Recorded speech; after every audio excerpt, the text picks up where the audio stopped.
విజయనగర సామ్రాజ్య వైభవాన్ని చాటి చెప్పిన గొప్ప చక్రవర్తి శ్రీకృష్ణదేవరాయలు అని చెప్పారు. శ్రీకృష్ణదేవరాయలు 1509 నుంచి 1529 కాలంలో పాలించి దక్షిణ భారతదేశంలో అత్యంత ప్రసిద్ధ పాలకుడిగా, కళా పోషకుడిగా నిలిచారని పేర్కొన్నారు.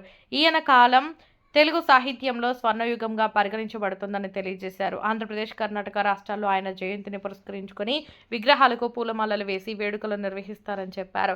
శ్రీకృష్ణదేవరాయల పాలనలో కళలు, సాహిత్యాలు మరియు సాంస్కృతిక రంగాలు ఎంతో అభివృద్ధి చెందాయని గుర్తు చేశారు. కార్యక్రమంలో పిఆర్సి సురేంద్రబాబు, అబ్బులు, చిన్నబాబు, రాజా, చంద్రశేఖర్, సుబ్బయ్య, సుబ్రహ్మణ్యం, చెట్టి, జింకలమెట్ట, చంద్ర, రామచంద్ర, సుబ్రహ్మణ్యం, ఏకాంబరం, మునిరత్నం, సీను, రాయల్, బలిజా సంఘం సభ్యులు తదితరులు పాల్గొన్నారు.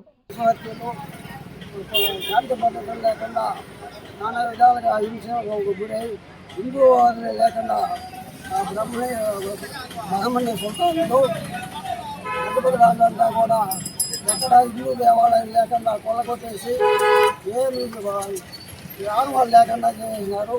శ్రీకృష్ణదేవరాయలు వచ్చిందే హిందూ దేవాలయాలు అంతా స్థాపించి శ్రీ వెంకటేశ్వర స్వామి పరమ భక్తుడిగా పేరు తెచ్చుకున్నాడు. 7 సార్లు తిరుమల కోన శ్రీకృష్ణదేవరాయల జయంతి పాకాలలో ఫిబ్రవరి 17వ తారీఖున మేము ఇక్కడ ఆయన విగ్రహాన్ని ప్రతిష్ఠించాము. ఇందుకు చాలామంది బడుగు బలహీన వర్గాలు, బలిజలు అందరూ కలిసి ఈ శ్రీకృష్ణదేవరాయ విగ్రహము పెట్టడం జరిగింది. మాకు చాలా 5-6 ఏళ్ళుగా మేము ఎదురు చూసాము ఈ విగ్రహాన్ని పెట్టాలని, కానీ కుదరలేదు. ఈ 17వ తారీఖు మాకు ఆ భగవంతుడు అవకాశం కల్పించాడు, పెట్టాము. దాన్ని అంతా బాగా చేసి విగ్రహాన్ని అంతా బాగా నీట్గా ప్రతి పౌర్ణానికి మేము పూజ చేస్తాము. ఈ కార్యక్రమానికి చేసిన మా ఇరుగు బంధువులు నాగరాజు గారు, అలాగే గురుమూర్తి గారు, దాంతోపాటుగా ఎరంగారిపల్లి నుంచి మా పాకాల మండలం మా మొగరాలు కానీ, ఇక్కడ బలిద కుటుంబ సభ్యులు సురేంద్రన్న కానీ, మనకు యాడ్ అయిన ఒక చంద్రశేఖర్ జింకలమిట్ట, ఆయన చాలా సహకారం అందించాడు.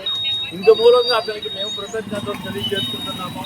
ఇంత చక్కగా మాకు ఈ కార్యక్రమాన్ని చేసిన మా కుటుంబ సభ్యులందరికీ, ప్రతి ఒక్కరికి, దామర్జులు రామకృష్ణయ్య ఆయన ఈ వయసులో కూడా మాకు హెల్ప్ చేశాడు. అందరినీ పిలిచి ఏదో డబ్బులు కూడా మాకు సహాయం చేశారు కాబట్టి వాళ్ళందరికీ అందరికీ కృతజ్ఞతలు. ఈ పేరున కావివాదిపల్లి రవి, బాల, గానిపెంట రవి వీళ్ళందరూ కూడా మాకు సహకరించారు. వాళ్ళందరూ కూడా మాకు సహాయం చేసిన ప్రతి ఒక్కరికి ఈ సందర్భంగా కృతజ్ఞతలు తెలియజేసుకుంటున్నాను. జై హింద్.